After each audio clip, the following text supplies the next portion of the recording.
Hi, we're back again with another Storytelling Into the Void. People seem to really enjoy the last one, so we thought we'd do a couple more. I'm doing one, Danny's doing one. We've both picked a couple of stories that we really like. Before we get into today's episode, I just want to quickly say I'm recording in another room, so if my audio's a bit weird or anything like that, that's why. You might hear the noise of my fridge behind me, I don't know, popping or whatever noise a fridge makes. You might hear that. You shouldn't, but you might. Okay. Today, I'm going to be reading out The Last Question by Isaac Asimov, or at least the first part of it.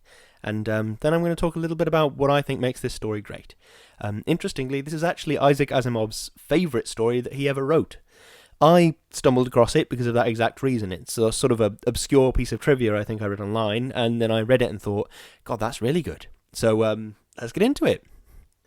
The last question was asked, for the first time, half in jest, on May the 21st, 2061, at a time when humanity first stepped into the light.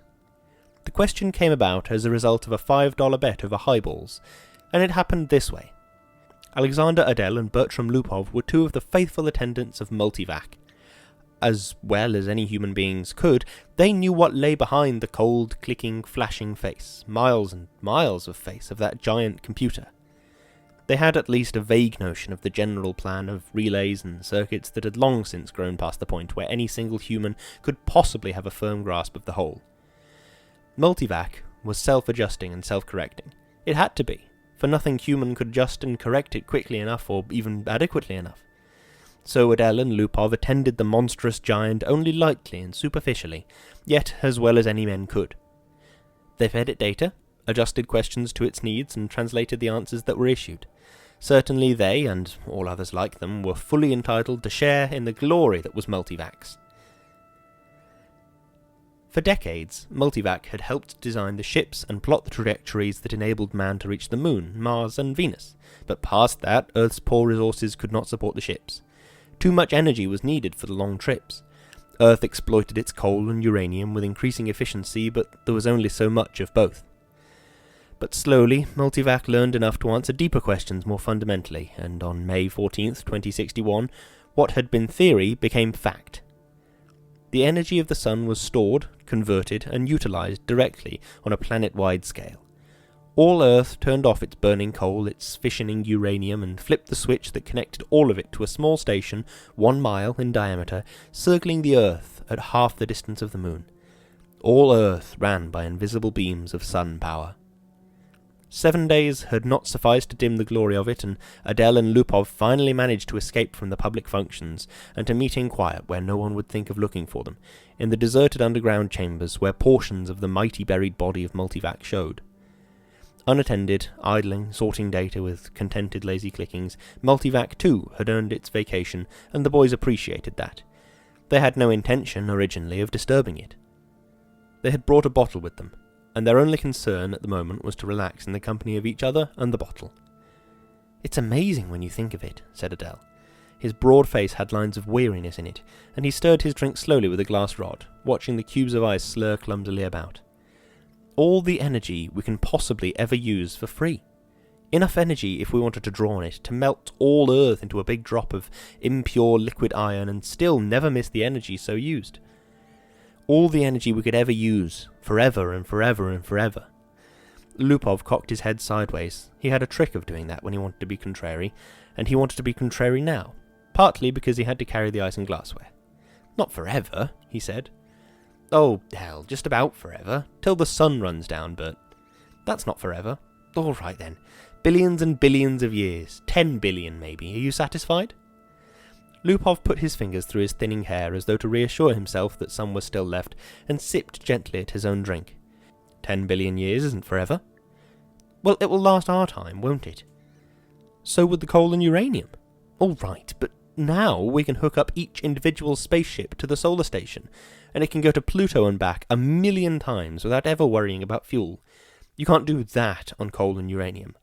Ask Multivac if you don't believe me." "I don't have to ask Multivac, I know that." "Then stop running down what Multivac's done for us," said Adele, blazing up. "It did all right."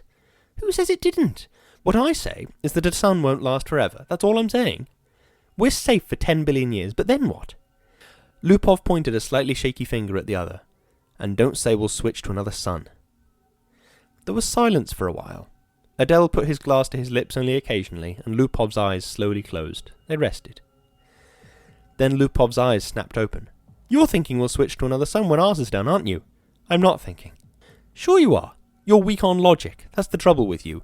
You're like the guy in the story who was caught in a sudden shower and who ran to a grove of trees and got under one. He wasn't worried, you see, because he figured when one tree got wet through, he would just get under another one." "I get it," said Adele. "Don't shout. When the sun is done, the other stars will be gone too." "Darn right they will," muttered Lupov. "It all had a beginning in the original cosmic explosion, whatever that was, and it'll all have an end when the stars run down. Some run down faster than others. Hell, the giants won't last 100 million years. The sun will last 10 billion years, and maybe the dwarfs will last 200 billion, for all the good they are. But just give us 1 trillion years and everything will be dark. Entropy has to increase to maximum, that's all."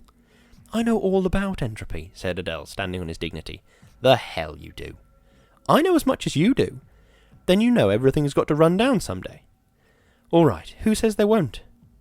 "You did, you poor sap. You said we had all the energy we needed forever. You said forever." It was Adele's turn to be contrary. "Maybe we can build things up again someday," he said. "Never." "Why not? Someday." "Never." "Ask Multivac." "You ask Multivac. I dare you. $5 says it can't be done." Adele was just drunk enough to try, just sober enough to be able to phrase the necessary symbols and operations into a question which, in words, might have corresponded to this. Will mankind, one day, without the net expenditure of energy, be able to restore the sun to its full youthfulness even after it had died of old age? Or maybe it could be put more simply like this. How can the net amount of entropy in the universe be massively decreased?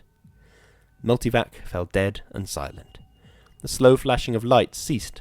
The distant sounds of clicking relays ended.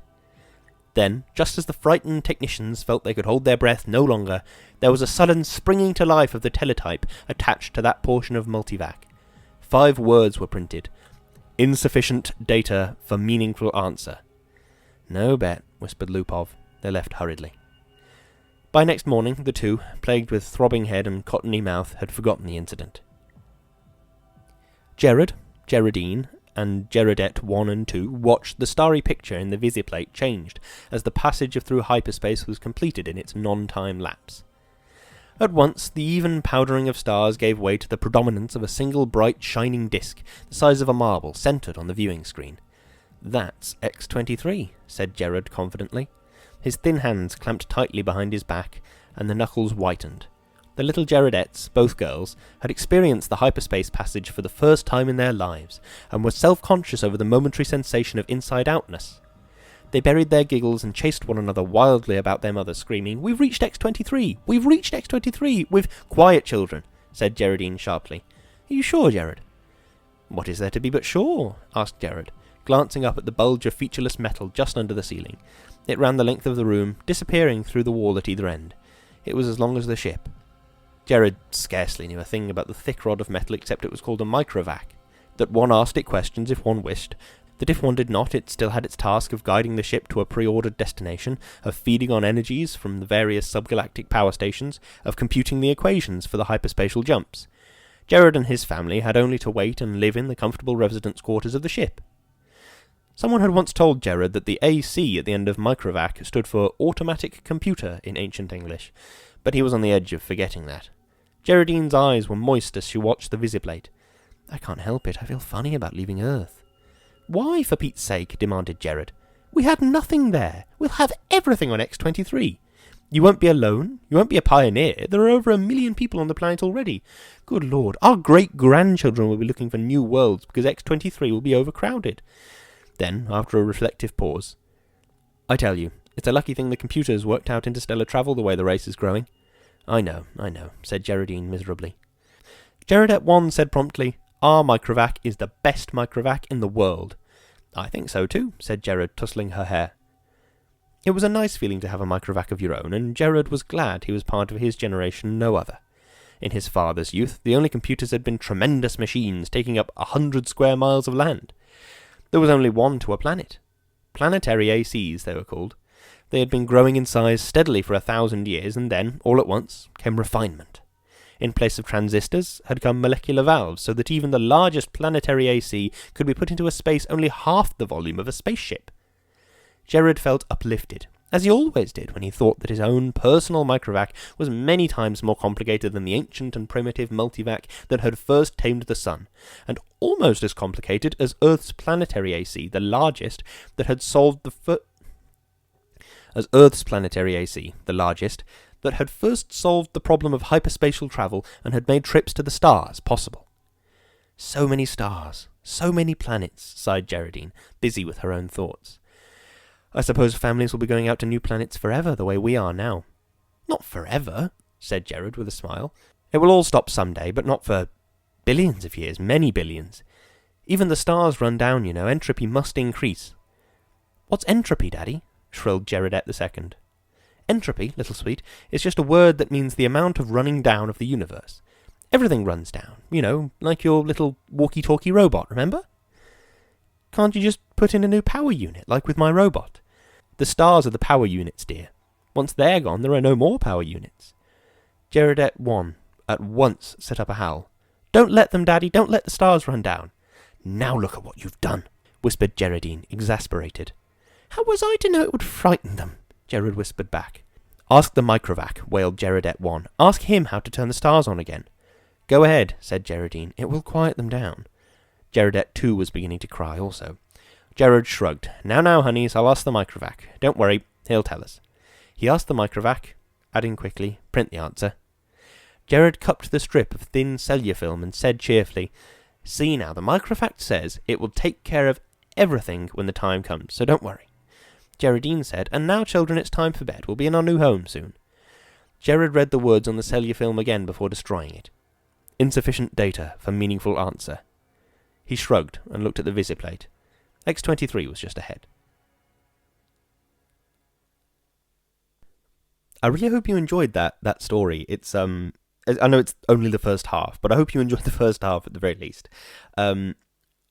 By the way, my neighbour has just decided that now is the perfect time to start hammering something. So if that's what you hear, I cannot apologise enough.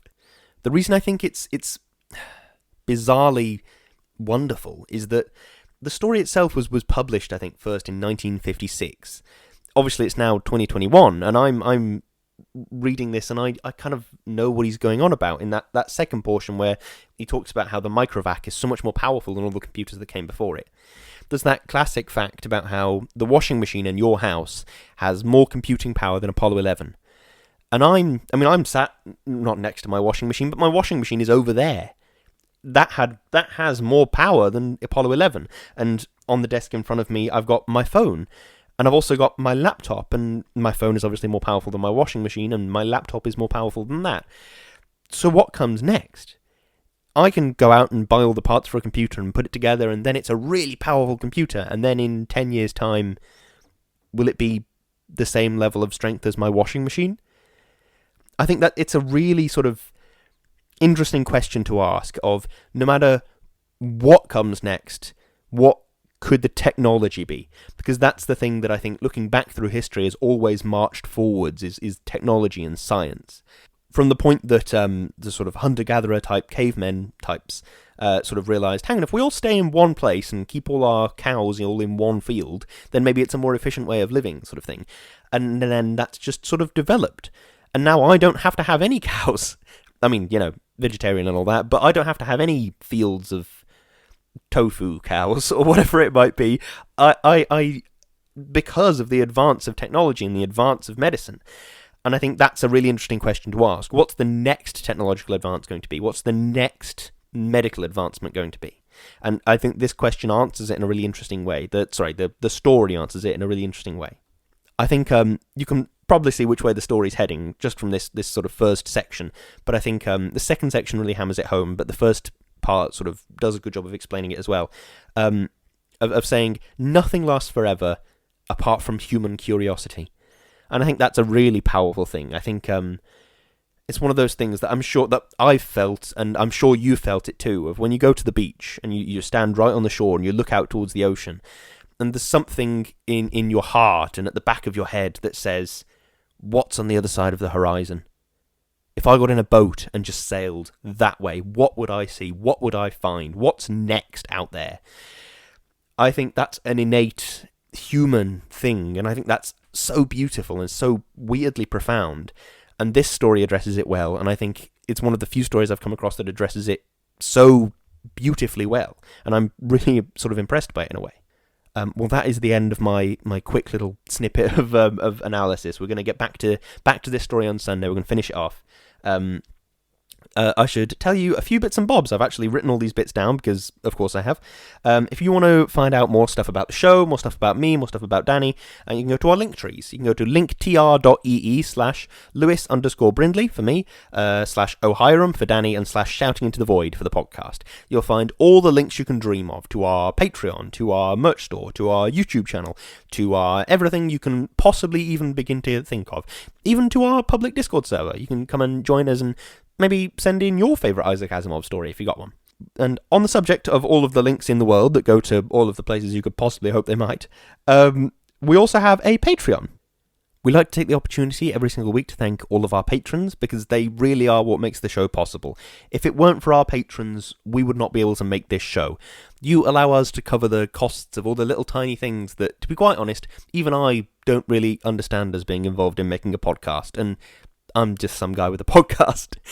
So, to say thank you to all of our patrons, that would be Dougie, Natalie, Richard, Aditya, Sophie, Peter, Darius, and Chloe.